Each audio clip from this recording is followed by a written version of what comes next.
Morning, everybody. It's Tuesday, the 16th of July, and this is your pre-opening comment video number 2203. Asia and Europe, both lower, although only slightly. On Powell's mention of, we always said we weren't going to wait until 2% inflation in order to cut rates, so everybody's taking that as a positive. Um, but we also had some economic numbers which sent rates in the opposite direction. So this morning we had retail sales, which came in at unchanged versus expectations of down 0.3%. I love listening to these talking heads who say, okay, well, obviously the consumer still has plenty of buying power and they're out there shopping. And, at the same time, J.P. Morgan and Goldman Sachs and some of the other credit card based banks are saying that um, deficiencies are there, that 46% of consumers are only making minimum payments. And so, that just doesn't jive. X autos, they were up 4 tenths, and X autos and gas, they were up 8 tenths. So not terrible, but versus that background, it's kind of perplexing. Um, Import prices also unchanged versus last month's down 0.2%. That is not a good number. We're much hotter than last month on the year-over-year basis. Export prices 1.6%. Import prices up 1.6%. That was versus 1.1 last month, which has been revised up to 1.4. So import prices going up. Ex oil up 0.2 versus down 0.2, also hotter than expected. Export prices down 0.5. Expectations were a little lower at down 0.7. And the revisions go from down 0.5 to up 0.7.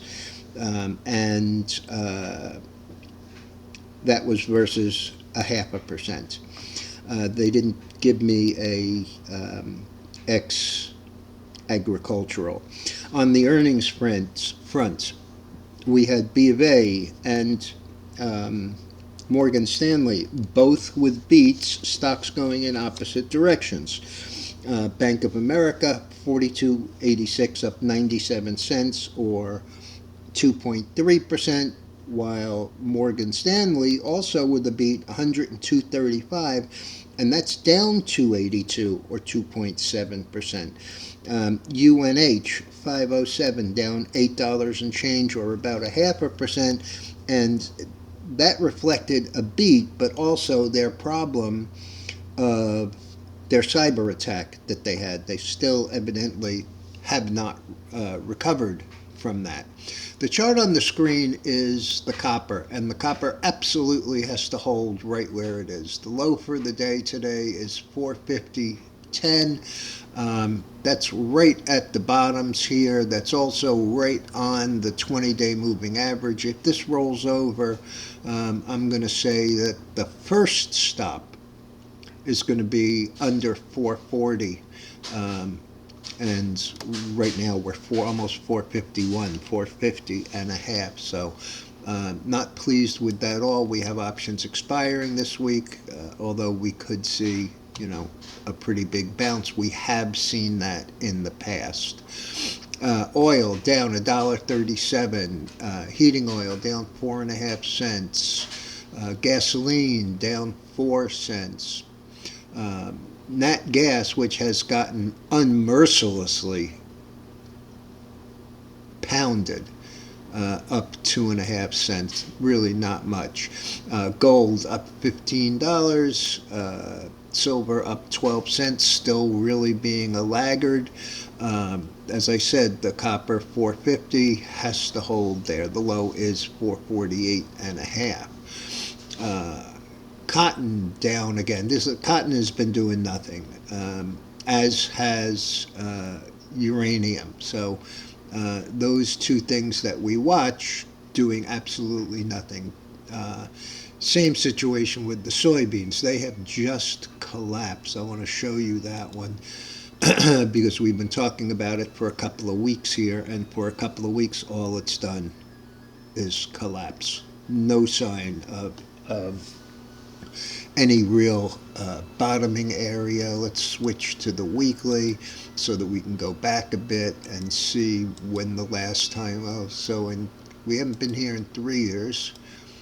We haven't been here in almost 4 years. So this area is October of 2020. So it's been 4 years since we were in this relative area, and with it at 1,040, let's realize that these highs up here were 1,750. Looks like it wants to roll over to the downside yet again on the MACD. It's right on the zero line, so it's not really elevated, but it could roll and we could get another break.